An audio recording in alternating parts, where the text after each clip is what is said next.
Mga senyales na fake ang Yamaha MGXU na gamit mo. Panoorin mo ang video na to, baka hindi mo pa alam na scam ka na pala. Unang senyales, kapag yung faders is tumatama siya or natatakpan niya yung number, automatic mga idol, fake yan, hindi dapat ganyan. Sa orig, dapat kahit nakasagad ng baba yung fader, malinaw mo pa rin dapat na nakikita kung anong channel yung ina-adjust mo. Isa pang senyales, kapag walang brand yung port na nakakabit dyan sa mixer mo, isa lang ibig sabihin yan, fake din yan mga idol. Ang orig na Yamaha MGXU ay equipped ng Neutrik plugs, quality and reliable. Isa pang senyales, check nyo yung mute or yung on-off na ilaw. Kapag masyado siyang mapusyaw, fake yan mga idol. Sa original, matingkad yung kulay niya. Kaya kahit nasa outdoor kayo or maliwanag na venue, kitang-kita nyo kung naka-on or naka-off yung channel. Isa nyo rin dapat tingnan is yung mga labels niya.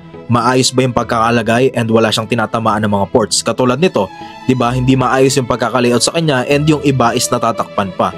Isang malaking senyales yan na fake yung Yamaha MG na gamit nyo. Kung ikukumpara nyo yan sa orig, makikita nyo na maayos yung pagkakalagay ng mga labels. Walang tinatamaan na linya and overall, maganda yung presentation niya. Wala kayong makikitang sabit. Pwede nyo rin tingnan yung ilalim ng mga mixer nyo. Kailangan yung part na to mga idol is meron siyang cover. Kapag wala siyang cover katulad nito, isa lang ang ibig sabihin yan mga idol, fake yung mixer na gamit nyo. Check nyo rin kung meron tong itim na sticker sa ilalim. Kapag wala katulad nito, fake yan mga idol. Ang original is meron siyang sticker na maraming nakalagay na details about sa manufacturer nito. And lastly, kung talagang gusto mong ma-check if talagang original yung Yamaha MG na gamit mo, gamitin natin yung USB 2.0 nito. Kailangan nyo lang ng USB-A cable at laptop or PC para ma-check to. May kailangan lang kayong install. Search nyo to yung Yamaha MGXU na driver. Click nyo yung unang link para ma-download yung driver na kailangan nyo. Install nyo lang tong Yamaha Steinberg USB driver. Kapag na-install nyo na yung drivers, connect nyo na yung Yamaha MGXU.